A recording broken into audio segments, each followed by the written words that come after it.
When you think of a plant, what comes to mind? Probably something passive, right? Serene, something that just sits there.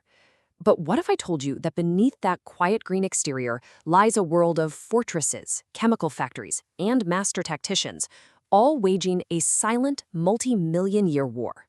Stick with me here, because the world of plant defense is way more extreme than you could ever imagine. I mean, think about it. This is the central problem that has driven plant evolution for hundreds of millions of years.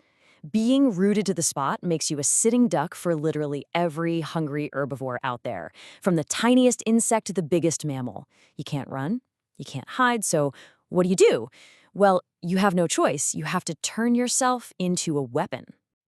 And this quote just nails it. It puts the sheer scale of what we're talking about into perspective. Forget claws and teeth for a second. The constant pressure of being stuck in one place has pushed plants to develop some of the most sophisticated and deadly defense systems on the entire planet. Let's start with the most direct strategy. So, what's rule number one of defense? Make yourself too difficult or, too painful to attack. Plants have absolutely mastered the art of turning their own bodies into living fortresses, and they do it using both external armor and hidden internal weapons. Now, this is where it gets really interesting. On the one hand, you've got the obvious stuff, the thorns on a rose, the spines on a cactus. They're a clear physical keep-away sign. But the internal strategy, it's so much more clever. Plants like grasses will literally pull silica from the soil and pack it into their leaves. This creates these tiny glass-like structures that act like sandpaper, grinding down the teeth of any animal that dares to eat them from the inside out. And believe it or not, it gets even more advanced. Some plants don't just build walls, they hire soldiers. Get this. Acacia trees in Africa have evolved these hollow thorns that are basically barracks for entire colonies of aggressive ants. The tree gives them shelter and food, and in return, the ants swarm and attack anything, from a giraffe to a tiny caterpillar that tries to take a bite. It's a living, breathing, mobile security force. So, how effective is all this, really? Well, about 10 million years ago, the rise of these silica-rich grasses was so devastating to grazing animals that it actually triggered a massive evolutionary shift. Mammals had to evolve completely new kinds of high-crowned, wear-resistant teeth, all just to survive. This wasn't just defense. This was plants literally dictating the course of animal evolution.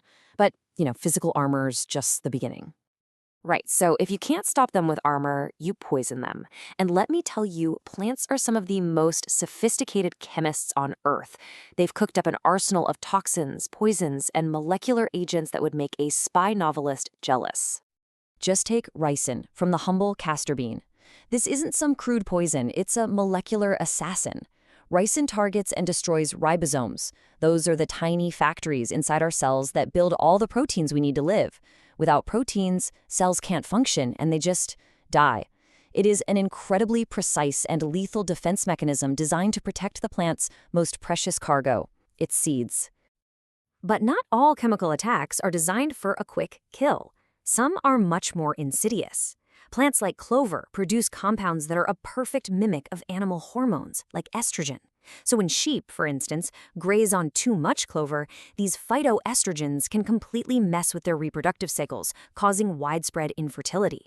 The plant isn't just killing the attacker in front of it, it's waging a generational war to make sure there are fewer enemies in the future.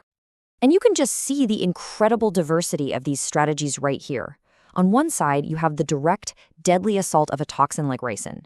Then you get things like the caustic latex in milkweed, which is both a sticky trap that gums up an insect's mouth and a delivery system for poison. And finally, you have the long con, the hormonal sabotage. 3 totally different chemical playbooks, all evolved for one purpose: survival. Okay, if you thought that was wild, hold on. This is where things get truly mind-bending. Because beyond armor and poison, plants have developed strategies that seem to blur the line between plant and animal.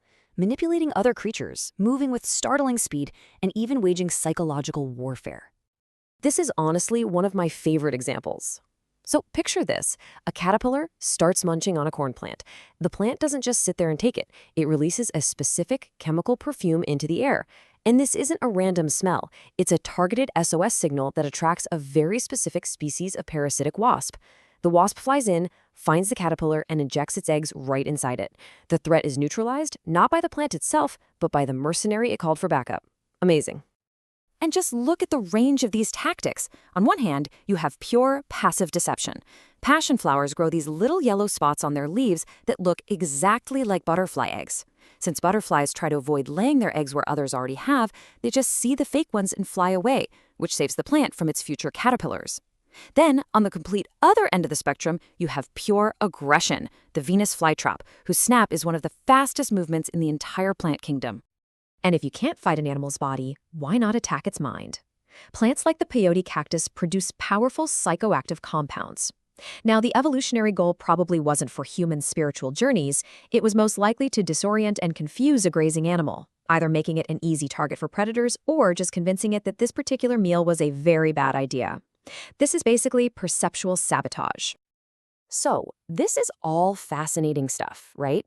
But what does this silent, ancient war actually have to do with us? Well, as it turns out, pretty much everything. Humanity has been studying and, let's be honest, stealing from the plant's arsenal for centuries. And this is exactly why it matters so much. This isn't just some ecological curiosity. Those complex toxins plants make, they're the basis for countless life-saving drugs. The chemical SOS signals, they're teaching us how to create smarter, more sustainable pest control. Even the lightning-fast movement of a Venus flytrap is inspiring new designs in soft robotics. We are constantly learning from these master survivors. And that right there is the ultimate takeaway. Plants are not just a passive backdrop for the animal world to play on. No, they are active participants. They are powerful engineers. Their defensive strategies have guided the evolution of teeth, of digestive systems, and of behaviors in animals for millions and millions of years. This ancient war is a fundamental force that has sculpted the world we live in today. So the next time you walk through a park or a forest, just remember that you're not really in a place of peace. You're on a battlefield, millions of years old, filled with silent soldiers and brilliant tacticians. Which kind of leaves you with a final thought. If this incredible silent war has been happening right under our noses this whole time, what other hidden battles are shaping the world all around us?